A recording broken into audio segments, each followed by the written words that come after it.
Hi, and welcome back to my channel. My name is Rachel if you're new here. I'm here to share my August budget. This is a refilm of my August budget. I actually filmed it early August, had some issues with my phone, got a new one, had some issues with that phone, got another new one. And then when I went to go look for my video, it was gone. So I've had to refilm my August budget and July recap, but because of all the phone issues, which is what I film on, there was a delay in getting a phone that, I knew I was going to be keeping and therefore keeping my video. And also there was just life happening, busy. Summer's the busiest time for me work-wise, and then trying to manage, my husband being out of town, which thankfully he is now home. And then managing a 2.5-year-old while being 7-8 months pregnant. Yeah, been a whole lot of fun stuff, but you're not here for that. You're here for this. So here's my August budget. I'll be filming this, my July recap, and my September budget, and my August recap in very short periods of time. So you'll probably get 2 videos in one day for my August budget and July recap, and then I'll do my September budget in the next, and then my August recap after that. But here's the August budget. So I anticipated for my income $4,919. This is my normal pay plus my estimated overtime. Like I said, summer's my busiest time. I will see overtime in August. I will see overtime in September, and I may or may not see overtime pay in October. I don't recognize the pay until it hits my check. So even if I earned it, because I'm actively earning overtime right now, I actively earned the overtime I get paid in September, in August. I'm on a 2-week delay with my job. We do share 100% of mine. We do not share 100% of my husband's income. 1, we're not comfortable. 2, we're not even sure we can share 100%, so we just don't. We share what he contributes to this budget. What you don't see is what we put into savings from his account and from a couple of other sources. We occasionally get gifts from our parents, and a few other places, especially now being pregnant. I'm trying really diligently not to buy all the things. I really, really want to. But 1, we don't need to, and 2, it's unnecessary things that I want. And the other is typically the other sources of income, and then what we pull in from our savings and our sinking funds for the month. So we estimated my husband contributing $4,200 and other contributions of $6,050.27 for a grand total of $15,169.27. We run a zero-based budget. It's a little weird because we pull from our savings and our sinking funds, and that is more expense-driven than income-driven, but we don't spend more than what we have in our sinking funds. Like when we spend this money, we already have the money set aside in the sinking funds. So daycare, this comes out of my paycheck, so it's based on a per paycheck basis. I only have 2 paychecks in August, so that's 4 weeks of daycare, so that's $1,000. Gas and groceries, again, this is mine. We don't share 100% of my husband's expenses either. He typically picks up the bulk of groceries, his gas money, and his personal money, and our eating out money, which we're, again, working diligently to plug that gap. Now that he's home, should be a lot easier. Gas and groceries, this is mine. 2 paychecks, $100 a paycheck, $200 total for the month. Personal, again, this is mine. $80 per paycheck, $160 for the month of August. Northwest Mutual, this is my life insurance, $889 a month. NYSEG, this is electric on one of the other properties that we own, $22. It's usually like 21 and change. I always round up. Verizon Wireless, this is our family cell phone plan. It comprises myself, my husband, my mother, and my aunt. And my mother and my aunt contribute to their share. That's, again, part of what this other is comprised of. That's usually $180 something and change. It went down due to the scenario that we're dealing with as a world. I guess it's still a worldwide issue, but it's coming back up. Obviously, whatever they did for benefit, which was a couple of bucks, has changed and gone back to normal. So $189 is what I've just been budgeting consistently. It's not been too far under that to warrant changing this budgeted amount. Mort P is the mortgage on the second property that we own. We don't live there. That's $616 a month. More F is the mortgage on the property we currently live in. This is a 30-year, well, actually that's a 15-year mortgage. That's like a couple of years into it, a few years into it. But because I did refinance that one as well. But this is a much less expensive property with lower taxes. So this is principal, interest, and escrow. This is principal and interest and escrow on the current property we live in, more expensive home, higher property taxes, and it's a 15-year mortgage. We recently refinanced in May. So that's why this is so high. We are quite comfortable with these payments. We can easily swing them. Even if my husband were to lose his job tomorrow, we'd be fine. Car, this is a car loan that we have with my mother. Her share of the cell phone is our minimum payment every single month. And when we get to the point that we are working actively on that debt, you will see that number start to go up. Navient, this is the last payment of Navient. We are, because I'm refilming this at the end of, actually the beginning of, the beginning of September. This is gone. We are student loan debt free. It's so fabulous. But this was what was left in the month of August to pay off, and we did it. Mosaic, $184.56. This is one of our 2 solar loans. This one has a minimum payment. This one does not. Sinking funds. This is what we had planned to contribute of $692 between myself and my husband. Dollar Shave Club, 0 budgeted for the month of August. It came out in September. RG&E. This is the electric and gas on the property that we live in.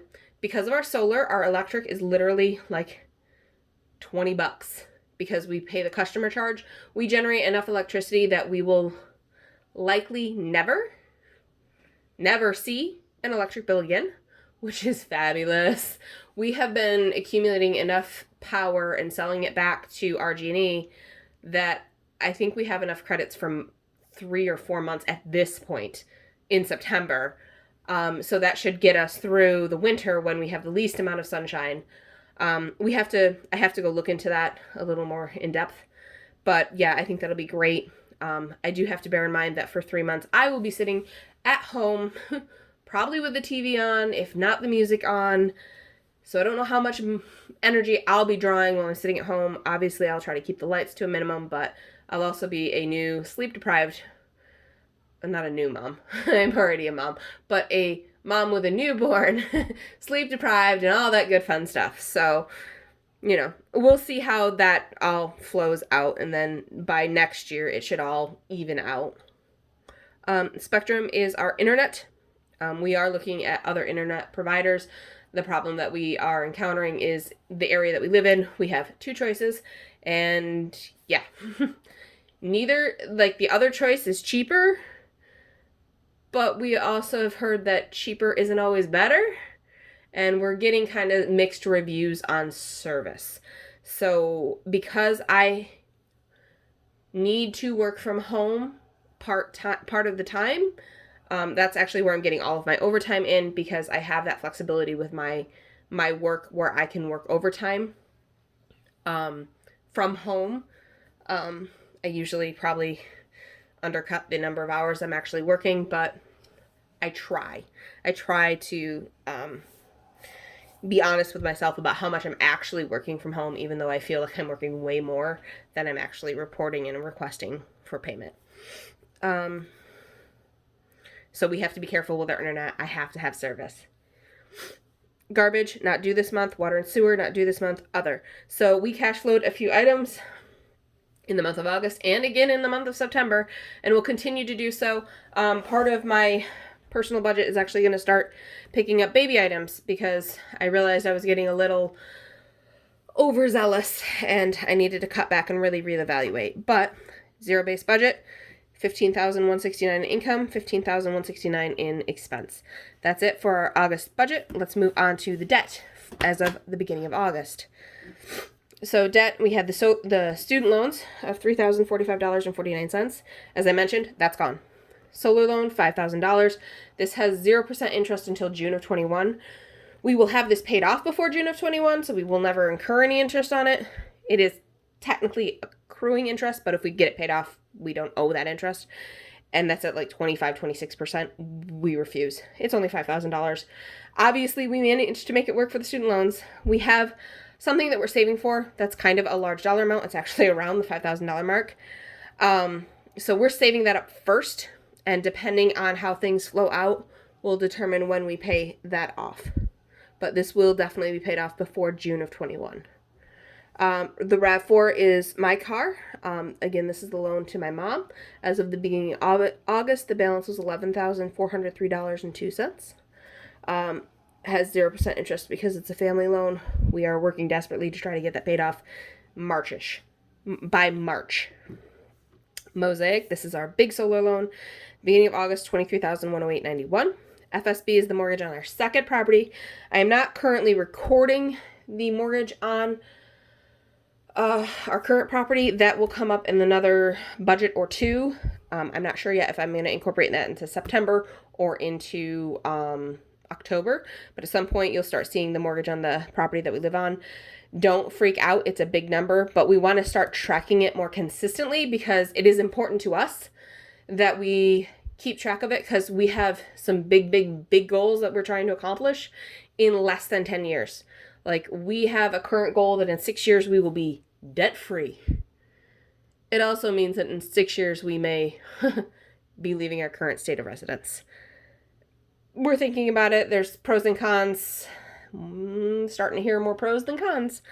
In the interim, I'm actually going to be working on continuing my education to make it more beneficial, to put me in a better position when I leave this state. I live in a state where the educational standards are very, very good, so they translate well to other states. It's just other things aren't so great in this state.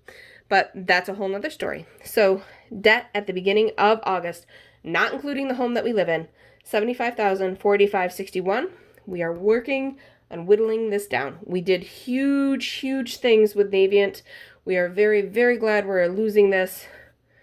Then we've got a small item that we're saving, well, small, $5,000 worth of something that we are saving up for right now. And then we will be tackling the $5,000 solar loan, which we hope we hope that we can knock out quickly. Okay, moving on to sinking funds. Sorry, don't mean to be rushing, but lots of things to do, little time to do it. Small window of opportunity that I have here. Prime is our Amazon Prime. We pay the annual pass, so we're saving up the money over the course of the year to pay this down, or pay for this. We started August with $45.94. Easy Pass, this is a commuter pass for myself for the Thruway. I did purchase it last year. It did come in handy. I unfortunately had a small accident with a tractor trailer. I'm fine, baby's fine, everything's fine. Car's fine now, except the body shop actually didn't put a part back into part of my car, so we'll never go to that body shop again.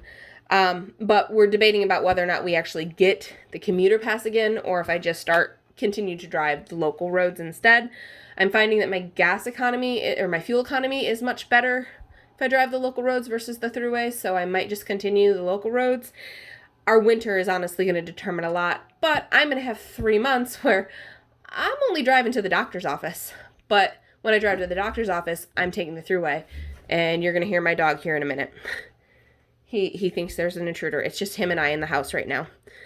As I'm filming, my husband took my daughter on an adventure. It's the easiest way. So I apologize if you're going to hear him. I do my best, but he is going to do what he's going to do. Car insurance. This is our car insurance, or our insurance for both our vehicles and my husband's motorcycle. Actually reminds me, he's got to do something about the motorcycle. He's got to get it fixed, and then he's got to make the decision about whether or not he's going to sell it. I have no issues with the fact that he has a motorcycle. Just, it's currently in a state of being unable to run. Like, he cannot start it. It needs a repair in order to run, and it's related to the battery compartment. So he cannot get that thing started. It's been sitting for over a year. It was supposed to go into the shop over the winter, and it never did. Then things happened in March, and he didn't get home until the beginning of, or mid-August. And he still hasn't gotten into a shop. He needs to get it into a shop, get it repaired, and then make a decision about a sale.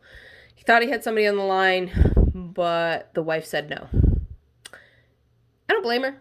It's a big expense, but now we're probably gonna, it sounds like he's gonna sell it, and we're gonna save up that money for the next bike. we'll just add it to our sinking funds. Who knows, in a couple months you might see a motorcycle sinking fund. Maintenance, this is our vehicle maintenance. $659.32. This is part of what we're cash flowing in the month of August, I believe, because we had to do some repairs to my husband's vehicle and just regular maintenance on mine. Mia, this is our oldest daughter. This is her fund for like clothes and toys and stuff that we want to buy for her or that she needs to have or things like that. So we don't spend more than what's in their account. Baby number 2, this is the baby that's growing in my belly. You can see it right here a little bit. I can't hide it. It's getting harder and harder to hide. $44.57 in their account. Again, this is for baby stuff. To a degree right now, it is maternity stuff. Clothing is, I will pull out of my clothing account, but it's like specifically related to the baby. It's coming out of here right now. And then when she's here, it's things for her. Jax, this is our dog. This is for his vet visits, his meds, his food. We actually have to change it again because I'm covering his food now out of the sinking fund instead of out of my husband's budget. So at least until he starts his job again in mid-September. And then we'll reevaluate whether or not the food needs to come out of the sinking fund still or if it's going to come back out of his budget. $61.81 at the beginning of August. Christmas, we're just accumulating this sucker. We know Christmas is coming. We're going to have 2 kids for Christmas. Now, mind you, one's not going to know a gosh darn thing. She'll only be about 2 months old. She won't even be quite 2 months old when we have Christmas. So not a big... And this also covers like my nieces and nephews and things. So $406.80 at the beginning of August. Shoes. I need special shoes for my plantar fasciitis. Well, I need special inserts for my plantar fasciitis, but I need quality shoes because of that. So I have to shell out a fair amount of money for decent shoes. And then we actually should start contributing for my husband as well, because he also has some feet issues. He really should be in quality shoes more frequently than he is, but yeah. Clothes, this is specifically for me. Vacation at $81.70 at the beginning of August. Vacation, $996.78. We did go on vacation in August. A big chunk of this is going to come out in September. ROC is the escrow on the other property that we own that we don't have a mortgage on. This is basically our escrow account that we're setting aside. And then pay is the savings, the item that we're saving for. So at the beginning of August, we hadn't saved anything yet, primarily because we were focusing on paying off student loan debt. This was the next big thing to do. So at the beginning of August, we had a total of $3,815.65 in sinking funds. This number is why they are electronic sinking funds. My husband and I are not comfortable having that much cash on hand. We just don't feel comfortable. It's why you don't see me stuffing cash. It's just our thing. We don't do cash, at least for that. I do cash for my personal budget, mainly because it helps curb my spending a little bit. But other than that, this is all electronic. That, and it does earn a little bit of interest, which I think a good chunk of my savings accounts are earning either 0.1 or 0.5. So percent, which is better than nothing, which is what cash earns when it's just sitting around your house doing nothing. So I'd rather earn a few pennies here and there, 10 cents maybe, 20 cents maybe, than nothing. But that's it for sinking funds. That's it for the August budget. Thank you for watching.